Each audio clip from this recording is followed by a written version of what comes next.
Buenos días, alumnos, segundo y tercero de secundaria. Como ya es de su conocimiento, como ya deben de saber, estamos próximos a sus exámenes, a sus evaluaciones trimestrales. Es por ese motivo que en esta ocasión, en este video, lo que nosotros vamos a hacer es un repaso de todo lo que hemos visto en el segundo trimestre.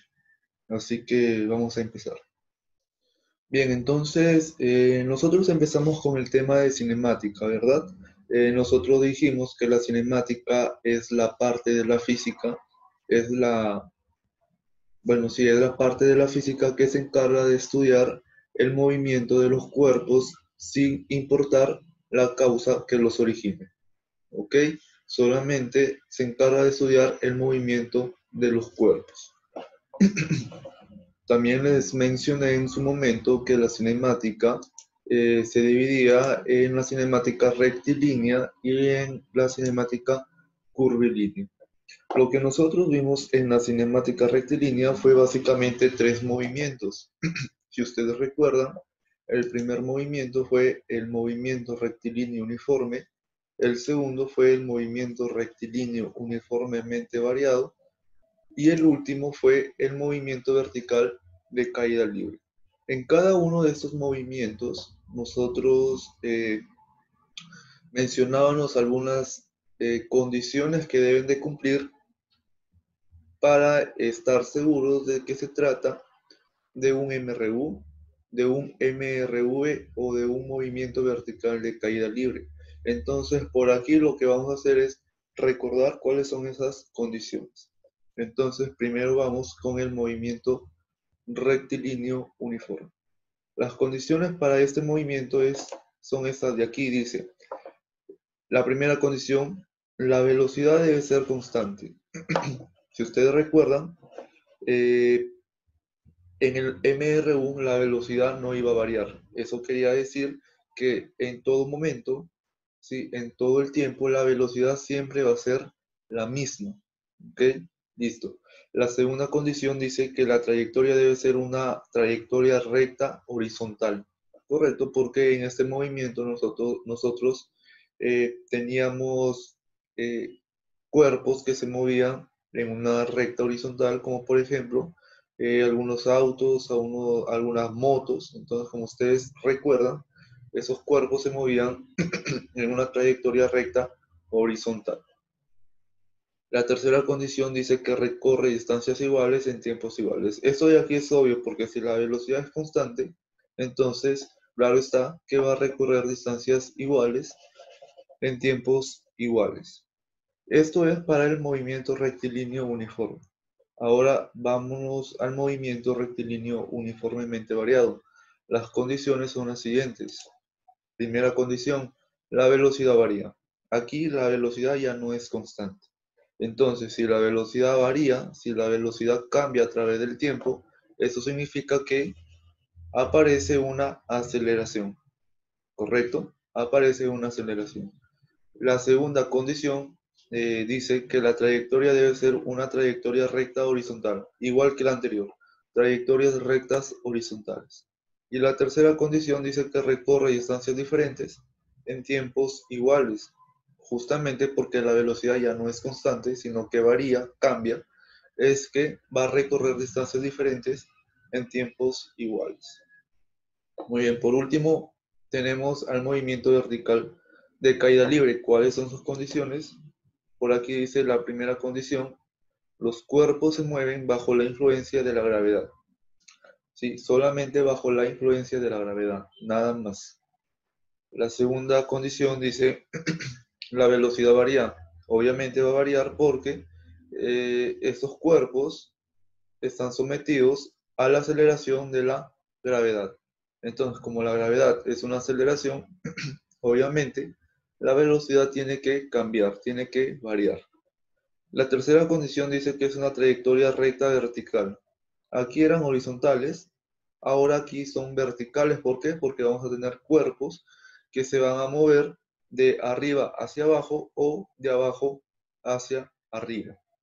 Y la cuarta condición dice que recorre alturas diferentes en tiempos iguales. Esta cuarta condición se la estoy nombrando recién en este momento, ¿sí? ¿Por qué he puesto esto? Porque si aparece una aceleración, que en este caso es la gravedad, entonces obviamente va a recorrer alturas diferentes en tiempos iguales. ¿Ya? Solamente esta cuarta condición para mencionarles, para que ustedes lo sepan, nada más. No se preocupen. Ahora, en el momento nos encontramos estudiando la cinemática curvilínea con el movimiento circular uniforme.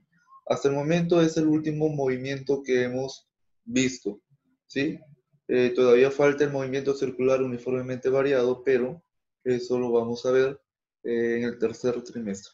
Por ahora solamente nos importa el movimiento circular uniforme. ¿Qué pasa en el movimiento circular uniforme? Dice que las velocidades lineales, ¿sí? La velocidad lineal y la velocidad angular son constantes. ¿Sí? Sus módulos son constantes, es decir, no van a cambiar. Siempre van a ser las mismas. ¿Ok? Y la segunda trayectoria, perdón, la segunda condición dice aquí que la trayectoria que describe el cuerpo debe ser una trayectoria circular. Obviamente porque estamos en un movimiento circular uniforme. Bien, entonces lo que vamos a hacer ahora es entrar un poco más a profundidad en cada uno de estos movimientos. ¿Ya? Entonces, primero vamos a empezar con el movimiento rectilíneo uniforme. A ver, ¿cuáles son las ecuaciones que nosotros vamos a tener en cuenta para este movimiento? Eh, Cuando nosotros veíamos el MRU, yo les explicaba acerca de este triangulito. ¿Para qué me sirve este triangulito? Para yo poder saber cuáles son las ecuaciones que voy a utilizar en determinadas ocasiones, dependiendo qué es lo que me pregunte el problema. Por ejemplo, si el problema me pide hallar una distancia, yo debo de decir, la distancia es igual a la velocidad por el tiempo. ¿Sí? Como está, como ustedes pueden ver en este cuadro de color amarillo. ¿Sí? Distancia es igual a velocidad por tiempo. Ahora, ¿qué pasa si el problema les pide hallar la velocidad? Ustedes dicen la velocidad es igual a la distancia que está arriba dividido entre el tiempo, tal como ustedes pueden ver en esta ecuación. La velocidad igual a distancia sobre el tiempo. Y de la misma forma, si es que el problema les pide calcular el tiempo, ustedes dicen distancia dividido entre velocidad, de esta manera. Distancia dividido entre velocidad. Para esto les sirve este triángulo de aquí, solamente para determinar estas fórmulas. Si es que no pueden aprendérselas, es necesario que solamente se aprendan este triangulito de aquí. Con este triangulito de aquí, ustedes pueden determinar cualquiera de esas ecuaciones. Ahora, añadido esto, ¿sí? Algo más sobre estas ecuaciones está el tiempo de encuentro, perdón. Para calcular el tiempo de encuentro era necesario dividir la distancia inicial de separación entre la suma de velocidades. Aquí no se confundan, muchachos. Cuando nosotros hablamos de encuentro, de tiempo de encuentro, las velocidades se deben de sumar, no se deben de restar, se deben de sumar. Ustedes recuerdan este dibujito de aquí. Nosotros teníamos dos autos, cada uno con sus velocidades. Inicialmente están separados una distancia d, y estos carros, esos autos van al encuentro, es decir, este auto 1, lo vamos a llamar así, auto 1, se está moviendo de izquierda a derecha, ¿sí? Y para que se vayan al encuentro, este auto de aquí, este auto 2, debe de irse de derecha a izquierda, así como están representadas mediante estas flechitas de color naranja. ¿Okay? Aquí sus sentidos de sus movimientos son opuestos, entonces el encuentro va a existir, ¿ya? Va a existir. Y de esta manera se calcula el tiempo de encuentro. Ahora, había otro caso importante que era el tiempo de alcance. El tiempo de alcance es igual a la distancia inicial de separación dividido entre la resta de velocidades. Ahora sí, entre la resta de velocidades. En el tiempo de encuentro se suman y en el tiempo de alcance se restan. Si ustedes recuerdan ese dibujito de por aquí, tenemos al auto 1 y al auto 2 inicialmente separados una distancia de. El auto 1 se está moviendo hacia la derecha y el auto 2 también debe de moverse hacia la derecha. Es decir, deben tener el mismo sentido en sus movimientos para que pueda haber alcance. Ahora, ¿qué otra cosa es importante para que el alcance pueda existir? Otro factor importante es que la velocidad del auto 1 debe ser mayor a la velocidad del auto 2 siempre, siempre, siempre. ¿Por qué? Porque si esta velocidad no es mayor a esta velocidad, entonces el alcance nunca va a existir. Es por eso que esta velocidad forzadamente tiene que ser mayor, obligatoriamente tiene que ser mayor. Muy bien. Ahora sí nos vamos al movimiento rectilíneo uniformemente variado. Muy bien, lo que vamos a tener en cuenta primero en este movimiento son las ecuaciones. Vamos a recordar un poco las ecuaciones del movimiento rectilíneo uniformemente variado. Entonces, básicamente son esas cuatro de aquí. La primera, velocidad final igual a la velocidad inicial más menos aceleración por tiempo. Por aquí tenemos a la velocidad final al cuadrado igual a la inicial al cuadrado más menos dos veces la aceleración por la distancia. La tercera ecuación dice distancia igual a la velocidad inicial por tiempo más menos un medio de la aceleración por el tiempo al cuadrado. Y la última, distancia igual a la velocidad inicial más la final dividido entre 2. Y todo eso está multiplicado por el tiempo. El problema está, muchachos, en cuándo, en qué momentos, en qué ocasiones nosotros vamos a utilizar el signo más y cuándo nosotros vamos a utilizar el signo menos. Por eso vamos a recordar esto de aquí. Dice, el signo más nosotros lo vamos a utilizar cuando la velocidad aumenta. Entonces, ¿pero cuándo es que la velocidad aumenta? Dice, la velocidad aumenta cuando la aceleración y la velocidad tienen el mismo sentido. Por lo tanto, el signo de la aceleración será positivo. Como ustedes pueden ver en este dibujo, el sentido de la aceleración es hacia la derecha y el sentido de la velocidad es también hacia la derecha. Entonces, ambos sentidos son iguales, ¿sí? Entonces, la aceleración y velocidad tienen el mismo sentido, por lo tanto, la velocidad va a aumentar, ¿ya? A esto se le llama movimiento acelerado y es cuando nosotros vamos a usar el signo más. Correcto. Ahora, cuando nosotros vamos a utilizar el signo menos, miren, dice, nosotros utilizaremos el signo menos cuando la velocidad disminuye. ¿Y cuando la velocidad disminuye? Cuando la aceleración y la velocidad tengan sentidos opuestos. Ustedes pueden ver por aquí, la aceleración, su sentido es hacia la izquierda y el sentido de la velocidad es hacia la derecha. Obviamente son opuestos, por lo tanto estamos hablando de un movimiento retardado o un movimiento desacelerado y en esa ocasión nosotros vamos a utilizar el signo menos, ¿ok? El signo menos.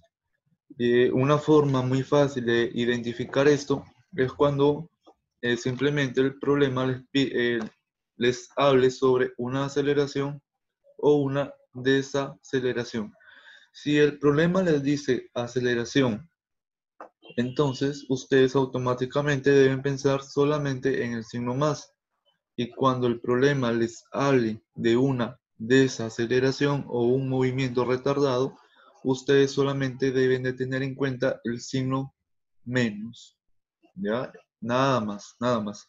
Ahora sí, nos vamos al movimiento vertical de caída libre. Muy bien. De la misma manera que la anterior, lo primero que vamos a ver aquí en este movimiento de caída libre son sus ecuaciones que la rigen. Son esas cuatro de aquí básicamente. Para que recuerden, miren este dibujito de aquí. Eso nosotros lo veíamos en en las diapositivas cuando estudiábamos solamente el movimiento vertical de caída libre. Muy bien. Para hacerles recordar que la gravedad es la aceleración con la que todo cuerpo, con la que todo objeto es atraído a la superficie terrestre. ¿Sí? Esa es la gravedad y su valor real es de 9.8 metros por segundos al cuadrado, pero también dijimos que el valor que nosotros vamos a utilizar para los problemas es el valor de 10 metros sobre segundos al cuadrado. Bueno, lo importante aquí es que ustedes sepan que la gravedad siempre va a estar dirigida hacia abajo, siempre va a estar dirigida hacia abajo. Muy bien, ahora vamos a analizar este dibujito de aquí para ir recordando. Miren, inicialmente nosotros tenemos un cuerpo sobre la superficie terrestre, ¿ok? Lo lanzamos hacia arriba con una velocidad cero, velocidad inicial, ¿sí? Velocidad sub cero, v sub cero, velocidad inicial. Está subiendo, y cuando el cuerpo sube, nosotros dijimos que la velocidad disminuye, ¿ya? No se olviden de eso, cuando el cuerpo sube, la velocidad disminuye, por lo tanto, nosotros vamos a utilizar el signo menos, ¿ya? El signo menos. El cuerpo sube, velocidad disminuye, signo menos. Muy bien. Cuando el cuerpo llega a este punto de aquí, a su punto de altura máxima, eso quiere decir que el cuerpo ya no va a subir más, ¿sí? Se queda hasta ahí y empieza a bajar. Entonces, cuando el cuerpo llegue a este punto, su velocidad en ese punto siempre va a ser de 0 metros por segundo, siempre. No se olviden. En el punto de altura máxima, siempre va a ser su velocidad de 0 metros por segundo. Muy bien. Entonces, a partir de aquí, el cuerpo empieza a bajar hasta nuevamente llegar a la superficie terrestre. Cuando el cuerpo baja, la velocidad aumenta. Cuando el cuerpo baja, la velocidad aumenta. Entonces nosotros vamos a utilizar el signo más. ¿Ya? Cuando el cuerpo baja, signo más. Cuando el cuerpo sube, signo menos. Muy bien. Cuando el cuerpo baja, su velocidad aumenta y finalmente llega con una velocidad 4 o una velocidad final a la superficie terrestre. A ver, ahora, el tiempo que le demora al cuerpo en subir se le conoce como tiempo de subida, y al tiempo que se le demora en bajar se le conoce como tiempo de bajada. Nosotros también hablábamos de dos consideraciones, de dos eh, aspectos muy importantes. La primera consideración dice que en un mismo nivel la velocidad de subida es igual a la velocidad de bajada. Por ejemplo, la velocidad 1 y la velocidad 3, ustedes pueden ver que están al mismo nivel, los cuerpos se encuentran al mismo nivel, por lo tanto, esas velocidades deben ser iguales. Lo mismo pasa con la velocidad inicial y la velocidad final.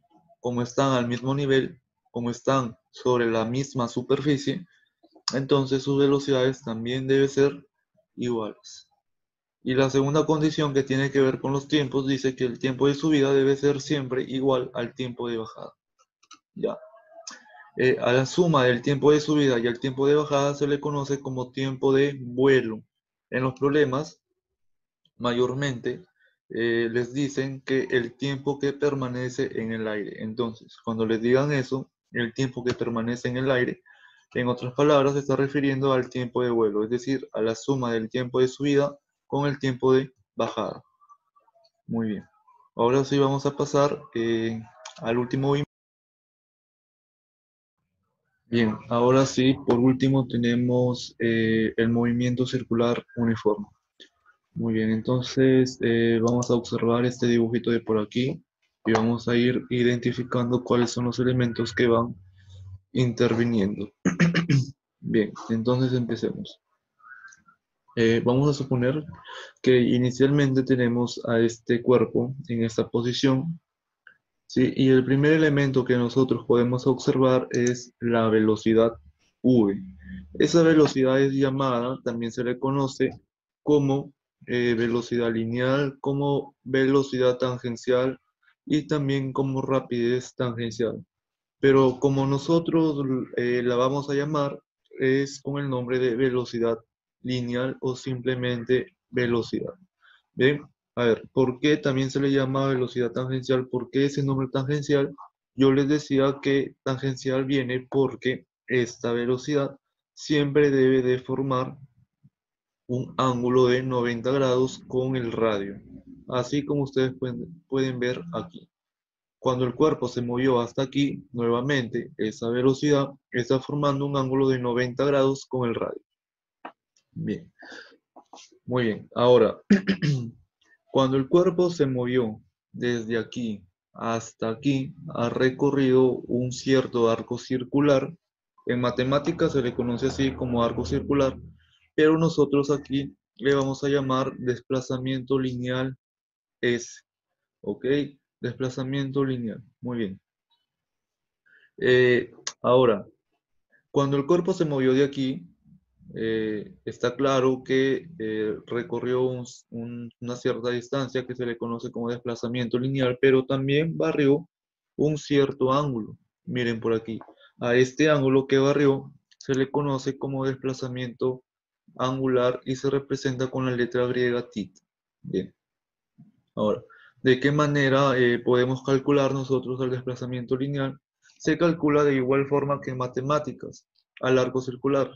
Lo vamos a calcular como el desplazamiento angular, es decir, el ángulo que ha recorrido, que ha barrido, multiplicado por el radio de la trayectoria circular.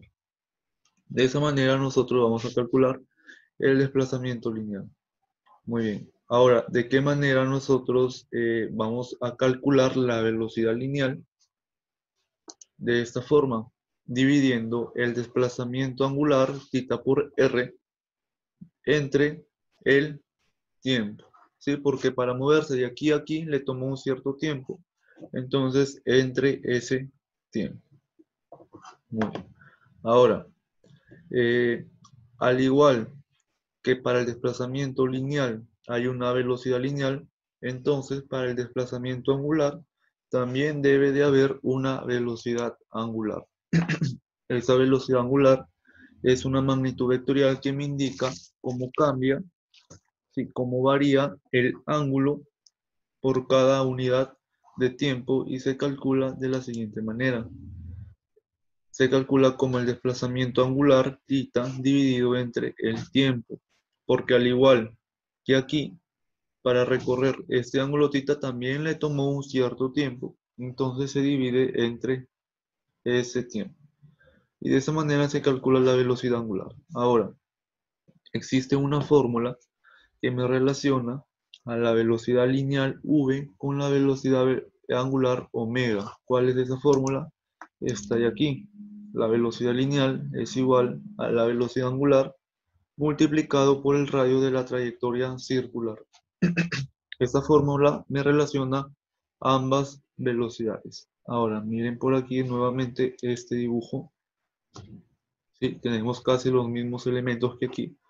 Pero lo que vamos a identificar aquí es primero la aceleración centrípeta.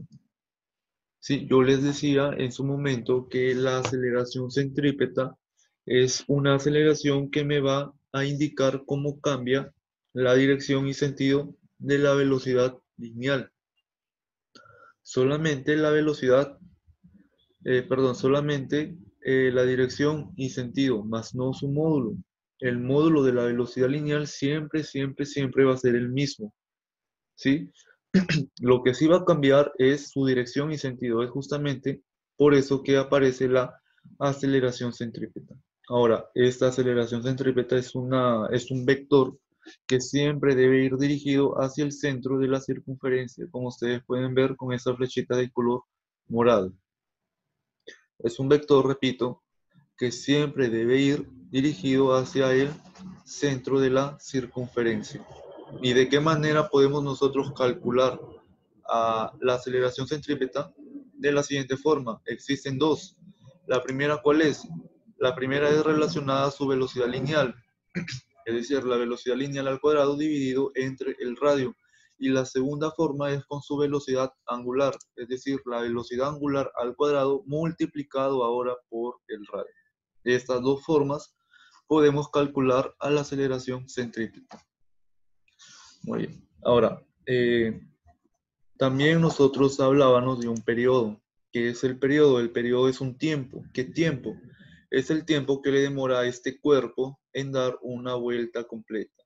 Entonces, si el periodo es un tiempo, obviamente se tiene que expresar en unidades de tiempo, es decir, en segundos, en minutos e incluso hasta en horas.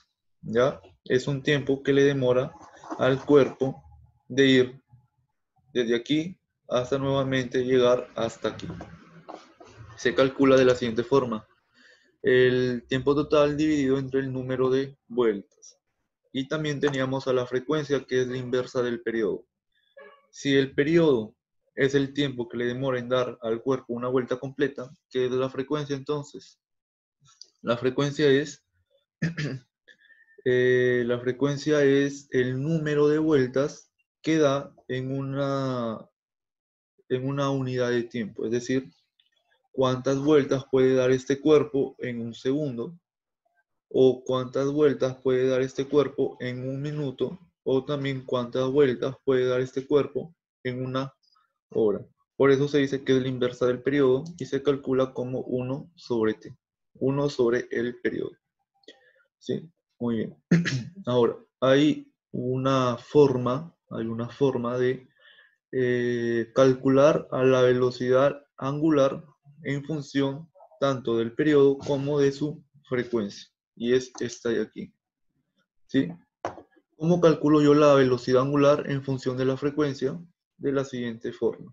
La velocidad angular es igual a 2pi, que me representa el ángulo de una vuelta completa, multiplicado por la frecuencia.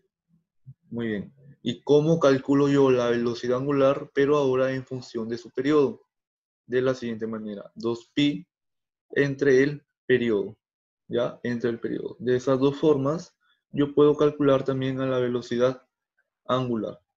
Muy bien, muchachos. Hasta aquí el repaso. No se olviden de revisar su tarea, los ejercicios de su tarea, que de ahí van a venir los ejercicios de su examen. Cualquier pregunta, cualquier duda que ustedes tengan, solamente me escriben y yo les respondo. Muy bien, hasta luego. Cuídense.